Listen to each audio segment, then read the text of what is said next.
Today we're looking at the Ford Fiesta. Now let's go over what makes this a great subcompact car. Well, first of all, it's designed by the small car team in Europe, mostly for the European market. This is a huge seller over there, and the good news is Ford brings those cars here to North America relatively unchanged. It's got a wonderful looking exterior that would fit in on the roads of Paris, downtown Detroit, or downtown Vancouver. On the inside, a very upscale looking dashboard considering this is a subcompact car. It's got soft touch materials on the dashboard, and the trunk in the back is a very good size. It's very deep and you can actually put quite a bit of stuff back there. The one shortfall always has been with this car is the back seat is relatively small. But if you're in the market for a subcompact car, this one definitely is one to consider. So that's all that went into the engine. We started up here, and the real test of a small engine is sitting at idle. And there is absolutely no vibration. I was first enamored with this back in the 90s when you could get a V6 to be this smooth. Now you've got a 3-cylinder engine that's this smooth. So all of that balancing works and definitely is not a loud engine. So we'll put it into gear and get into what's going on here in terms of horsepower.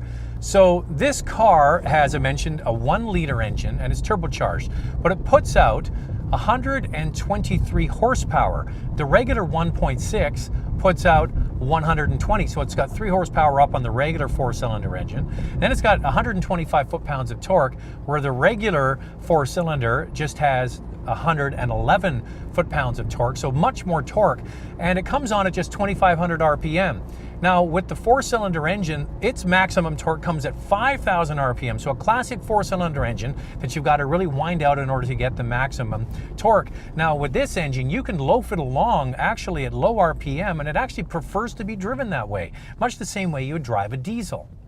In fact, you can drive around the city most of the time in 3rd gear, almost like you would an automatic. That's one thing I want to point out.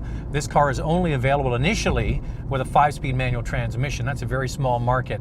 But I got to tell you, the engine is so smooth and refined, you'd have a hard time if you put somebody in this car and told them that it was a 4-cylinder engine that they could really counteract that, because it has no attributes of a typical 3-cylinder engine and it has lots of power. Now, on fuel economy, this car is rated at 7.5 liters per 100 kilometers in the city and 5.5 liters on the highway. Now that's with the new 2015 cycle test. It definitely impacts the fuel economy numbers.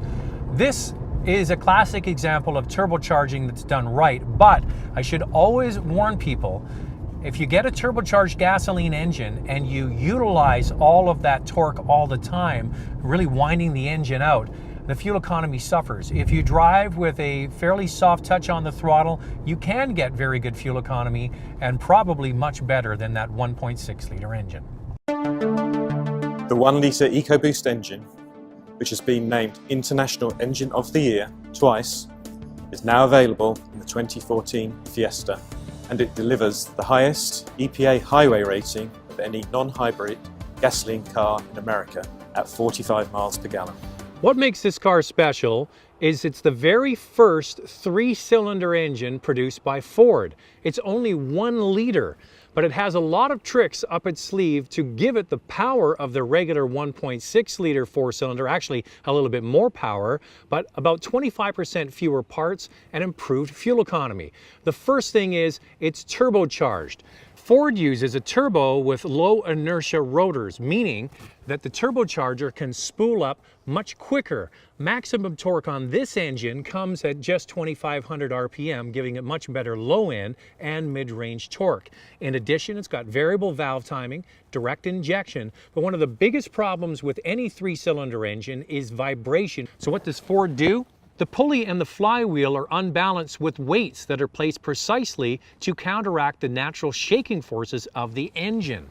Now, if you go back and watch my Mitsubishi Mirage review of that car, one of the biggest complaints is it has so much noise and it has quite a bit of vibration. It's noisy. I can't get over the noise. Also, to get around the noise that typically comes from small engines, Ford is taking the rubber timing belt and immersed it in oil. That means it's helping to absorb a lot of the noise. In addition, Ford uses a very stiff cast iron block with different engine mounts to help isolate noise, vibration, all those sorts of things. And when you drive this car, I'm telling you, the average person, if they didn't know it was a 3-cylinder engine under the hood, would have no idea. So that's what we're going to do now. Go for a spin. The EcoBoost engine is only available on one trim level. That's the SE model that we have here, and it starts at $16,675. Add in $1,500 for the EcoBoost engine, another $500 for heated seats and automatic climate control, and it brings the price of this car to just over $18,500. Not an inexpensive subcompact car. When you look at the fact it's only available with a 5-speed manual transmission right now and only on one trim level, it really is a small market for this car. People going into the dealership looking at the standard 1.6-liter engine and saying, I'm going to spend $1,500 more to get this engine. Not a lot of takers, especially only with the manual. It's good to see that Ford is bringing really their European power plant here to North America. Hopefully some people will adopt it. It'll spread through the range and we'll all be able to enjoy much better fuel economy.